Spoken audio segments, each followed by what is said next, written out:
सो hi everybody, मैं Ankit Kumar, welcome to my YouTube channel अपना उड़ान। अब होगी सबके सपनों में जान, क्यों किया गया है आपका अपना उड़ान। आज हम क्लास 12 के फिजिक्स के क्या कहते हैं चौथे लेक्चर देखेंगे। ये हमारा फिजिक्स का फर्स्ट बुक का फर्स्ट लेसन का चौथा वीडियो है। क्या है? चौथा वीडियो। इसके पहले हमने 3 वीडियो पूरा अपलोड कर दिया है। उस 3 वीडियो हम क्या क्या पढ़े हैं? आवेश के बारे में पढ़े हैं, आवेश के क्वांटमीकरण, आवेशन यानी कि पूरा आवेशन तक जितना भी होता है सब क्या किए हैं, पढ़ के खत्म किए हैं। उसके बाद आवेशन का प्रकार उसमें हो गया था। तो अब जो हमारा हेडिंग है कूलाम का नियम। क्या है कूलाम का नियम? कूलाम का नियम बहुत सहज है। देखो, इसको समझने के लिए आपको हम एक नियम को बताते हैं। आप पढ़े होंगे क्या होता है गुरुत्वाकर्षण बल। क्या होता है गुरुत्वाकर्षण बल? जब न्यूटन के ऊपर क्या गिरा था, सेब गिरा था, तो क्या देखो वो सोचे जो क्या होता है सेब क्यों नीचे गिरा, ऊपर क्यों नहीं गया। तो उसने क्या किया, अपना कैलकुलेशन से उन्होंने क्या दिया, एक नियम दिया जिसे हम क्या कहते हैं गुरुत्वाकर्षण का नियम। देखो उसी की सहायता से हम इसको समझते हैं। गुरुत्वाकर्षण का नियम क्या होता है, यानी जो गुरुत्वाकर्षण, ध्यान से देखो, यदि आपके पास कोई यम द्रव्यमान का कोई एक वस्तु है, ये क्या है यम1 द्रव्यमान का कोई एक वस्तु है, और ये क्या है m2 द्रव्यमान का कोई एक वस्तु है। देखो तो आपको पता होगा यदि कोई 2 वस्तु है जिनका कुछ वेग क्या है द्रव्यमान है, तो उनके बीच क्या लगेगा, बल लगेगा। इससे आप क्लास 11 में पढ़े थे। तो ये क्या होगा, जो बल लगता है, जो आपका यम1 द्रव्यमान है और क्या है m2 द्रव्यमान है, उसके क्या होता है समानुपाती यानी कि अनुक्रमानुपाती होता है। देखो इसका मतलब क्या होता है, जितना ज्यादा द्रव्यमान होगा उतना क्या होगा, बल होगा। फिर देखो इसके बीच की अगर दूरी r है, क्या है इसके बीच की दूरी अगर r है, तो क्या होता था जो f होता था इसके दूरी के वर्ग के व्युत्क्रम अनुक्रमानुपाती होता था। अगर हम सबको मिलाते थे, अगर आपका क्या है समीकरण 1 और ये क्या है समीकरण 2, अगर समीकरण 1 और 2 से देखते थे तो क्या था m1 और क्या होता है m2 बटे r स्क्वायर। तो यहाँ से क्या होता है समानुपाती का चिन्ह हटता है, तो यहाँ पर क्या आता है कैपिटल G। क्या आता है कैपिटल G, m1 m2 और क्या होता है r स्क्वायर। तो इसे आप क्लास 11 में पढ़े थे, इसे आप क्लास 11 में पढ़े थे। G क्या होता है सर्वात्रिक नियतांक, जिसका मान कितना होता है 6.67 इंटू 10 मीटर स्क्वायर प्रति किलोग्राम स्क्वायर। जी का वैल्यू कितना होता है 6.67 इंटू 10⁻11 न्यूटन मीटर स्क्वायर प्रति किलोग्राम स्क्वायर। यहाँ से देखो, अब इसी की सहायता से हम कहते हैं कूलाम का नियम। सेम यही है, बस कुछ अंतर है ही। मैं बताऊंगा आपके पास क्या अंतर है, क्या समानता है, क्या असमानता है। जो क्या था गुरुत्वाकर्षण का नियम था, इसमें क्या था आपका द्रव्यमान की आवश्यकता होता था, द्रव्यमान। परंतु जो आपका क्या है कूलाम बल होगा, कूलाम का नियम होगा, इसके लिए आपको आवश्यकता पड़ेगा आवेश का। मान लो आपके पास पहला आवेश क्या है Q1 तथा क्या है Q2, दोनों कितने दूरी पर है, r दूरी पर। इसी प्रकार से जो इनके बीच लगने वाला बल होगा, आवेशों के बीच कौन बल लगता है, वैद्युत बल का लगता है, वैद्युत बल। तो यहाँ पर जो कार्यरत क्या होगा वैद्युत बल, जिस प्रकार से क्या था m1 m2 के समानुपाती था, इस पे क्या होगा Q1 और Q2 के समानुपाती होगा। ये आपका क्या है समीकरण 1। फिर क्या होगा इसके दूरी के वर्ग के व्युत्क्रम अनुक्रमानुपाती होगा। तब समीकरण 1 और 2 से, समीकरण 1 और 2 से क्या हो जाएगा, F आपका डायरेक्टली प्रोपोर्शनल किसके हो जाएगा Q1 Q2 बटे r स्क्वायर। जब आपको पता है जब समानुपाती का चिन्ह हटेगा तो क्या आएगा, यहाँ पर एक नियतांक आता है जिसको हम कहते हैं के, क्या कहते हैं कैपिटल के, Q1 Q2 बटे r स्क्वायर। देखो ध्यान से, ये आपका क्या हो गया कूलाम बल, एक कूलाम बल का हो गया कूलाम का नियम। ये क्या हो गया कूलाम का नियम। ध्यान से देखो कूलाम का नियम क्या है, जैसे कि आपके पास क्या था कोई एक Q1 आवेश था और क्या था Q2 आवेश, वो दोनों क्या थे r दूरी पर रखे हुए थे। तो क्या होता है, जो इनके बीच वैद्युत आकर्षण बल होता है Q1 Q2, इसके परिमाण के क्या होते हैं, समानुपाती। परिमाण के क्या होते हैं, समानुपाती। तथा इसके दूरी के बीच के वर्ग, इसके दूरी के क्या होते हैं, वर्ग के व्युत अनुक्रमानुपाती होते हैं। तो यहाँ से क्या हो गया, ये directly proportional Q1 Q2 upon r square. तो यहाँ से प्रोपोर्शनल का साइन हटा, तो यहाँ पर क्या गया, के। क्या आ गया, के। के यहाँ पर क्या है, नियतांक। के क्या है, नियतांक है आपका। के क्या है, नियतांक। तो यहाँ से देख सकते हैं आप। तो इसी को हम लोग कहते हैं कूलाम का नियम। परिभाषा देखें, सेम यही आपका है। क्या है, एफ जो आपका है Q1 Q2 के परिमाण के क्या है, समानुपाती है। तो यहाँ पर देखो, किन्हीं दो स्थिर बिंदु आवेश, यानी जो आप कूलाम का नियम पढ़ रहे हो, किसके लिए लगेगा, जो आपके आवेश क्या रहेंगे, रुके हुए। आवेश क्या रहेंगे, रुके हुए रहेंगे। किन्हीं दो स्थिर बिंदु आवेश के बीच कार्यरत, यानी कि लगने वाला वैद्युत बल दोनों आवेशों के परिमाणों के गुणनफल के क्या होता है, अनुक्रमानुपाती, तथा उसके बीच के दूरी की क्या होता है, वर्ग के व्युत अनुक्रमानुपाती होता है। इसी को हम लोग क्या कहते हैं, कूलाम का नियम कहते हैं। तो यहाँ से जैसे कि यहाँ पर क्या था Q1, यहाँ पर क्या था Q2, तो ये अब क्या होगा, डायरेक्ट प्रोपोर्शनल Q1 और Q2। और देखो फिर क्या था, यह क्या है, दूरी के वर्ग के व्युत अनुक्रमानुपाती है। तो समीकरण 1 और 2 से आप देख सकते हैं, जो यह है डायरेक्ट प्रोपोर्शनल Q1 Q2 बटे आर स्क्वायर। तो इसका साइन हट क्या हुआ, प्रोपोर्शनल का चिन्ह हटा, तो यहाँ पर क्या गया, कैपिटल के, जिसे हम लोग क्या कहते हैं, एक नियतांक कहते हैं। तो यहाँ पर देख सकते हैं, इसी को हम लोग क्या कहते हैं, कूलाम का नियम कहते हैं। देखो अब हम क्या करेंगे, कुछ के बारे में बात करते हैं। के आखिर तो है क्या, तो सबसे पहले इसको हम इरेज कर दे रहा हूं इधर का। देखते हैं के बारे में। देखो जो के होता है, जो के एक नियतांक है जिसका मान कितना होता है, 1/4 पाई अपसाइलन नॉट। देखो जो आप देख रहे हैं ई नॉट, इसे क्या पढ़ते हैं, अपसाइलन नॉट। क्या पढ़ते हैं, अपसाइलन नॉट।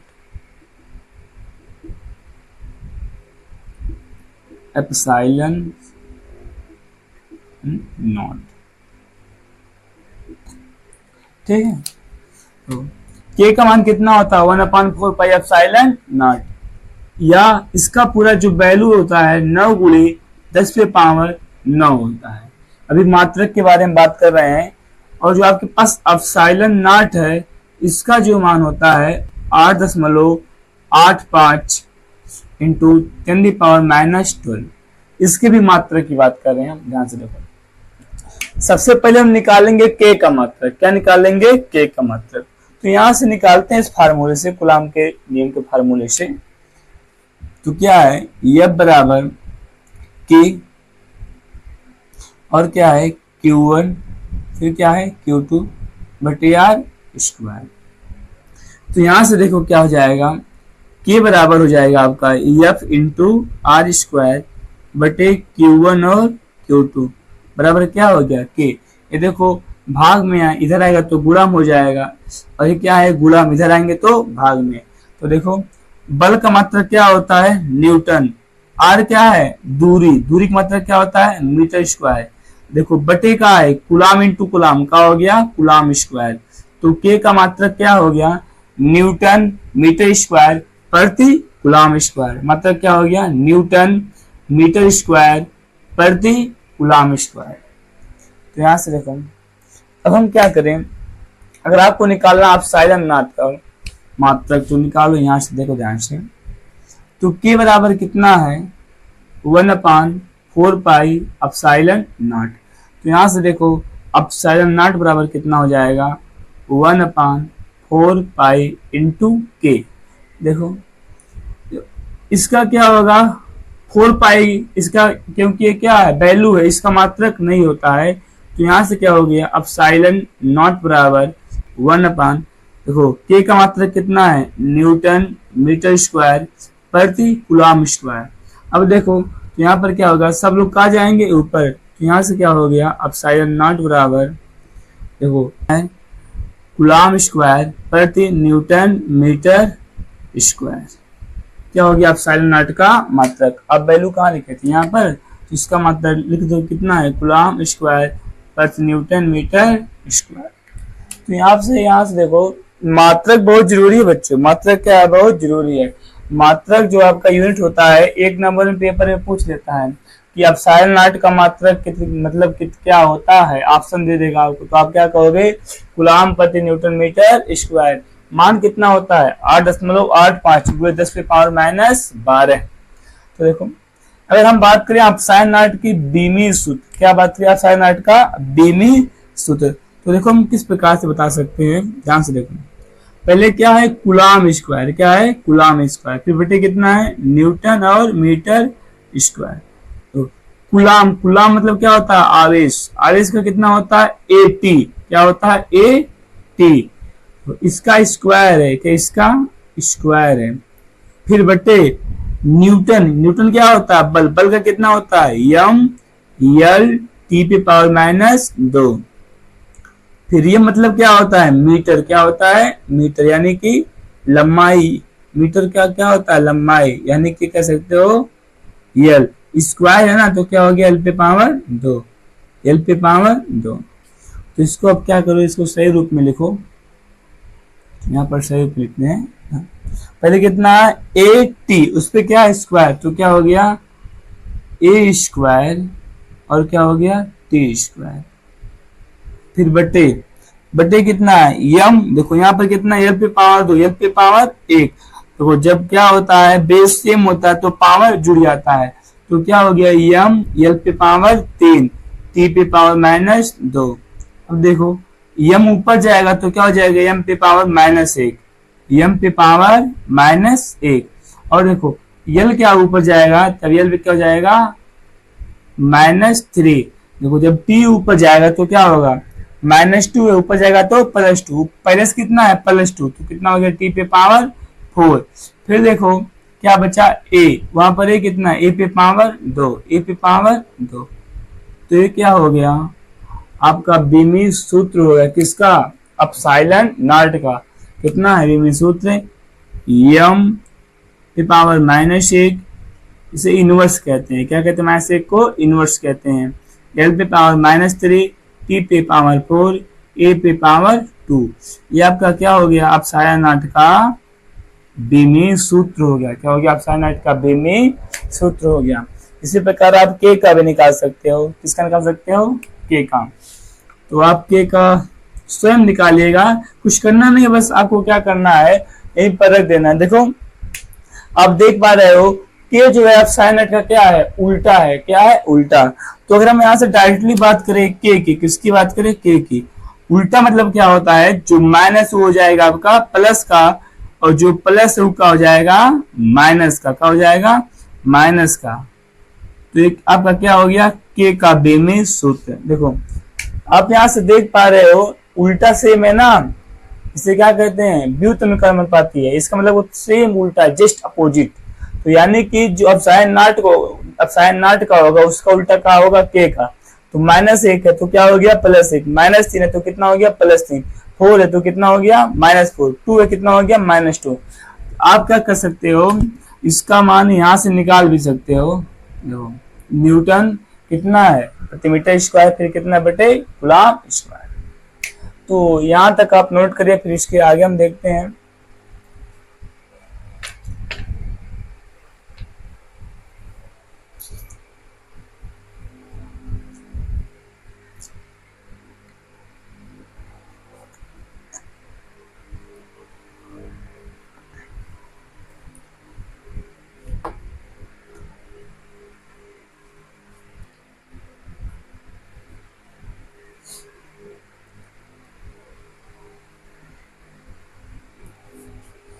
देखो कूलम्ब का नियम हमारा होता है खत्म। इसके बाद हम क्या करेंगे अब देखते हैं। जो पहले देखो फार्मूला कितना आया था, F बराबर K का मान कितना था 1/4 pi epsilon not Q1 Q2 बटे R स्क्वायर। अब हम देखूंगा जो K होता है K आपके पास क्या होता है के का माध्यम पर निर्भरता, के का माध्यम पर निर्भरता, यानी माध्यम पे किस प्रकार से निर्भरता क्या कहते हैं, निर्भर करता है। देखो चाहे अपसाइल नॉट यहाँ पर क्या है, अपसाइल नॉट है तो क्या, आप इसे कहोगे ये क्या है, निर्वात की विद्युतशीलता, क्या है, निर्वात के विद्युतशीलता, विद्युतशीलता। अपसाइल नॉट क्या है, निर्वात की विद्युतशीलता। तो यहां से देखते हैं जो के होता है माध्यम पे किस प्रकार से निर्भर करता है। सबसे पहले हम देखते हैं एयर के लिए, तो एफ ए बराबर कितना हो जाएगा, 1/4 पाई अपसाइलन नॉट। देखो नॉट का मतलब होता है निर्वात रहे चाहे हवा रहे, उसके लिए हम लोग क्या लगाते हैं, नॉट। तो यहाँ पर क्या हो गया, अपसाइलन नॉट, और क्या है Q1 और क्या है Q2 बटे R स्क्वायर। फिर देखो ये क्या हो गया आपका समीकरण नंबर 1। मान लो आपके पास कोई माध्यम है, माध्यम के लिए हम मान रहे एफ एम यानी कि एफ मीडियम, तो क्या हो जाएगा 1/4 पाई एप्सिलॉन, यहाँ पर क्या होगा एप्सिलॉन नॉट नहीं होगा, नॉट मतलब क्या होता है वाई अथवा निर्वात, यहाँ पर हो जाएगा एप्सिलॉन यम, और क्या है Q1 और क्या है Q2 बटे R स्क्वायर। समीकरण नंबर 2।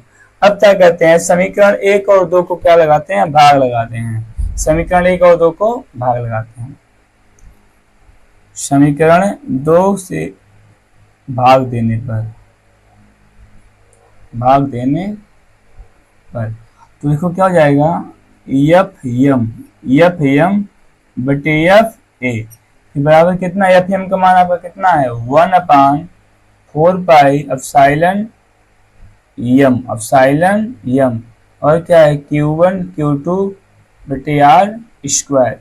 फिर देखो कितना है यहाँ पर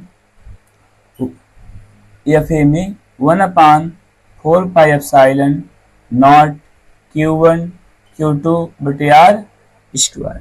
तो यहाँ से आप देख पा रहे हो एक क्या टोटल क्या हो जा रहा है, कैंसिल आउट, क्या टोटल क्या हो रहा है, कैंसिल आउट। तो यहाँ से अगर हम देखें ध्यान से क्या बच गया, एफ एम बटे एफ ए 1/4 पाई एप्सिलॉन यम, फिर बटे कितना बच गया 1/4 पाई एप्सिलॉन नॉट। तो क्या हो गया 4 पाई से 4 पाई क्या हो गया, कैंसिल हो गया, इसका गुणा इसमें हो गया, इसका गुणा इसमें हो गया। तो यहाँ से आप देख पा रहे हैं क्या आपका हो गया एफ एम बटे एफ ए बराबर एप्सिलॉन नॉट क्या होगा, ऊपर चला जाएगा, एप्सिलॉन नॉट बटे एप्सिलॉन यम यानी कि एप्सिलॉन मीडियम। तो ये क्या हो गया, एप्सिलॉन नॉट ऊपर हो गया और क्या हो गया एफ मीडियम। तो देखो इसी को हम लोग कहते हैं, एक प्यारा सा नाम होता है आपेक्षिक क्या कहते हैं, आपेक्षिक विद्युतशीलता, जिसको हम लोग क्या कहते हैं ई नॉट और क्या है ई एम बराबर हम क्या कर देते हैं ई आर के। तो यहाँ पर ई आर क्या है, ई आर जो हमारा है आपेक्षिक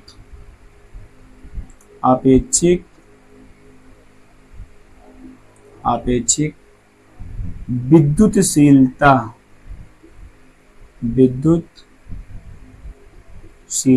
आपेक्षिक विद्युतशीलता। तो यहाँ से क्या हो गया आपका एक फार्मूला हो गया, देखो ई आर जो ई क्या है ई नॉट बटे ई एम, इसी को हम लोग कहते हैं, इसी के क्या कहते हैं आपेक्षिक विद्युतशीलता, या देखो लिखते हैं ई आर, क्या लिखते हैं ई आर। तो देख सकते हैं यहाँ से क्या हो गया आपका एक प्यारा सा फार्मूला आ गया। इस फार्मूले का यूज आपको न्यूमेरिकल लगाते समय पड़ेगा। देखो जो एप्सिलॉन नॉट जो क्या कहते हैं ई आर का मान होता है, जब का ई आर का मान होता है 1 के बराबर होगा या हमेशा 1 से बड़ा होगा। देखो ई आर का मान कितना होगा, 1 के बराबर हो सकता है और 1 से हमेशा क्या होगा, बड़ा होगा। अच्छा मान लो कोई वैल्यू आ गया 0.75, संभव है नहीं, ये संभव ही नहीं है। क्यों, क्योंकि आपको पता है ई आर का मान कितना होगा 1 से बड़ा होगा अथवा 1 के बराबर होगा। तो यहाँ से आपका सही तरीका है गलत, ठीक है। इस बात को आप याद कर लीजिए। ई आर का मान आपेक्षिक विद्युतशीलता का मान क्या होता है, एक से बड़ा होता है या एक के बराबर भी हो सकता है। देखो जो कुछ इसके पहलू होते हैं, अगर हम अपसाइड नट की बात करें तो क्या होता है, अपसाइड जो क्या होता है, निर्वात की विद्युतशीलता है, निर्वात हो गया चाहे हवा हो गया, इसका कितना होता है, एक। कितना होता है, एक। अगर हम बात करें क्या कहते हैं जल की, किसकी बात करें, जल का, तो कितना होता है, 81। कितना होता है, 81। और अगर हम बात करें किसी धातु का, किसी धातु का, धातु, तो कितना होता है, अनंत। कितना होता है, अनंत। यहां से आप इसको याद भी कर सकते हैं। तो यहां से क्या हो गया आपका, आपने देखा जो के का मान होता है वो किस प्रकार से क्या होता है, माध्यम पर निर्भर करता है। इस फार्मूले से आपने पूरा एकदम अच्छे से समझा। जब आप न्यूमेरिकल लगाओगे तो इस फार्मूले का पूरा इस्तेमाल पड़ेगा, ठीक है।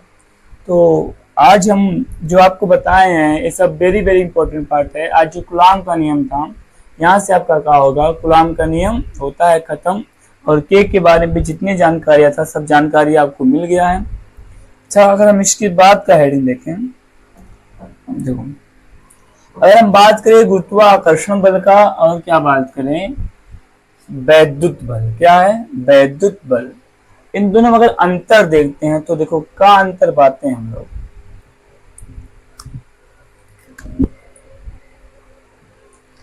इधर हमारा आपका रहेगा F बराबर क्या होता है, 1/4 पाई एप्सिलॉन, सॉरी सिंपल के लिख रहा हूँ, के Q1 Q2 बटे R स्क्वायर। इधर आपका होगा F बराबर कैपिटल G M1 M2 बटे R स्क्वायर। देखो सबसे पहले देखते हैं जो आपका एक कौन बल है, वैद्युत बल। ये क्या है, वैद्युत बल।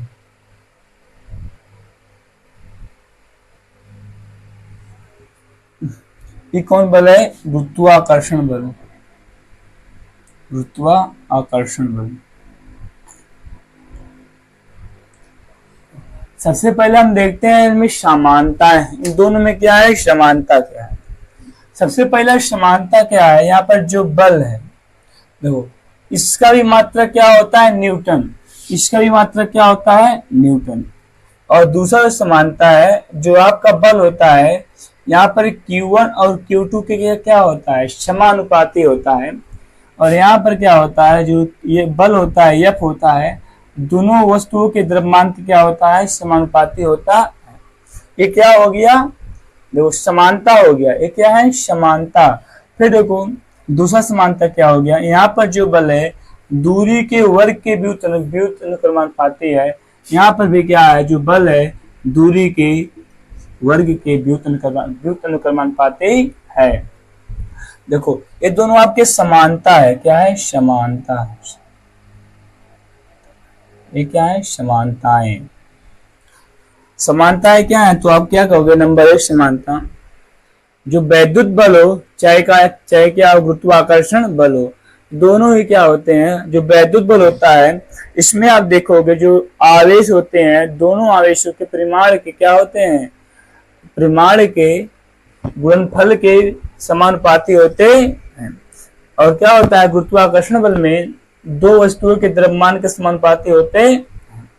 फिर देखो इसमें भी क्या होता है, दूरी के क्या कहते हैं, दूरी के व्युत्क्रम का पालन करता है। इसमें भी क्या होता है, दूरी के व्युत्क्रम का पालन करता है। देखो वर्ग है, यहाँ पर क्या है, दूरी के वर्ग के व्युत्क्रम, ठीक है। तो ये क्या हो गया, समानता, क्या हो गया, समानता। अब देखते हैं असमानता, इन दोनों में क्या है, समानता है, क्या इनमें दोनों में अलग अलग चीज है, असमानता है। जो सबसे पहला असमानता है, दोनों जो अलग, दोनों बल को अलग अलग दर्शाता है। सबसे पहला कौन चीज है, जो आपका गुरुत्वाकर्षण बल होता है, ये आपका केवल होता है आकर्षण, क्या होता है, ये आपको देखेंगे एक खाली किस प्रकार का बल होता है, आकर्षण बल, क्या होता है, आकर्षण बल। जो आपका वैद्युत बल होता है ये आपका आकर्षण भी हो सकता है और क्या हो सकता है, प्रतिकर्षण भी हो सकता है। आकर्षण प्रतिकर्षण दोनों हो सकता है। सबसे पहले क्या हो गया, असमानताएं। देखो जो गुरुत्वाकर्षण बल होता है इसमें केवल क्या होता है, आकर्षण का बल होता है, आकर्षण की प्रवृत्ति होती है। जो वैद्युत बल होता है इसमें आकर्षण भी होता है और प्रतिकर्षण भी होता है। जैसे कि आपको बताया गया है जब प्लस माइनस चाहे माइनस प्लस तो क्या होगा, आकर्षण। जब सेम सेम होंगे तब क्या होगा, प्रतिकर्षण।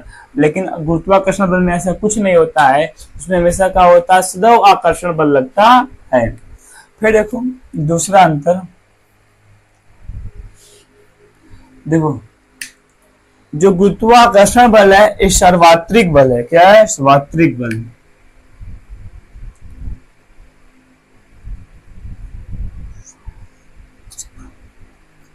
सार्वत्रिक बल,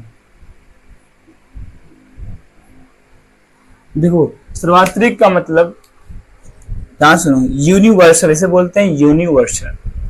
सार्वत्रिक का मतलब होता है कि जो बल है ब्रह्मांड में हर एक जगह लगता है।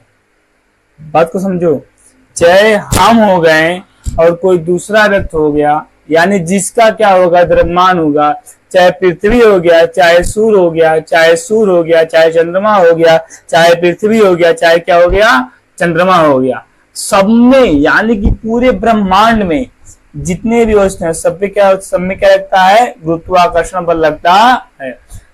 इसलिए हम लोग इसको कहते हैं सर्वात्रिक बल भी कहते हैं। क्या कहते हैं, सर्वात्रिक बल भी कहते हैं। यूनिवर्सल यानी कि जो ब्रह्मांड में हर एक चीज में लगता है उसे क्या कहते हैं, गुरुत्वाकर्षण बल कहते हैं। हर एक वस्तु में सेम एक ही तरह लगता है। देखो जो आपका क्या है, ये सर्वात्रिक बल नहीं है। ये क्या सर्वात्रिक बल नहीं है।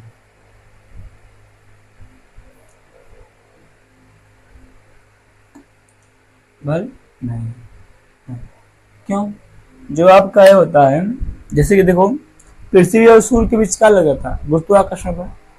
मैं खड़ा हूं, यहाँ पर कोई दूसरा व्यक्ति खड़ा है तो उसके बीच भी लगता है गुरुत्वाकर्षण बल। क्या होता है, गुरुत्वाकर्षण बल लगता है, लेकिन बहुत कम द्रव्यमान होने के कारण पता भी नहीं क्या होता, पता ही नहीं चलता है। देखो तो क्या होगा, अगर आपके पास यहाँ पर आवेश है कोई Q1 और क्या है, Q2 है, तो इन दोनों के बीच क्या लग रहा है, वैद्युत आकर्षण बल। अगर मान लो यहाँ पर एक कोई आवेश आ गया, यहाँ पर कोई दूसरा चीज आ गया, तो इस पे कोई बल लगेगा, नहीं लगेगा। तो यानी कि इस करंट मार्कर गिर गया। जो आपका एक होता है गुरुत्वाकर्षण, क्या होता है, सार्वत्रिक बल। एक क्या होता है, सार्वत्रिक बल नहीं होता है। फिर देखो जो वैद्युत बल आपका होता है और जो गुरुत्वाकर्षण बल होता है, जो गुरुत्वाकर्षण बल होता है ना, जो गुरुत्वाकर्षण बल है ये माध्यम पर निर्भर नहीं करता है, माध्यम पर निर्भर नहीं करता है। यानी कि कहने का मतलब, देखो अगर कोई एक दो क्या कहते हैं, कोई दो वस्तु है, अगर उनके बीच जल भरा है फिर भी उतने बल लगेगा, अगर वायु है फिर भी उतने बल लगेगा। यानी कि उसके बीच का माध्यम कुछ भी हो उसमें निर्भर नहीं करता है। ये क्या होता है, माध्यम पर निर्भर नहीं करता है,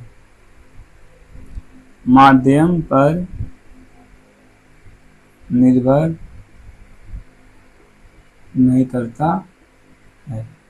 और ये क्या होता है, माध्यम पर निर्भर करता है। क्या होता है, माध्यम पर निर्भर करता है।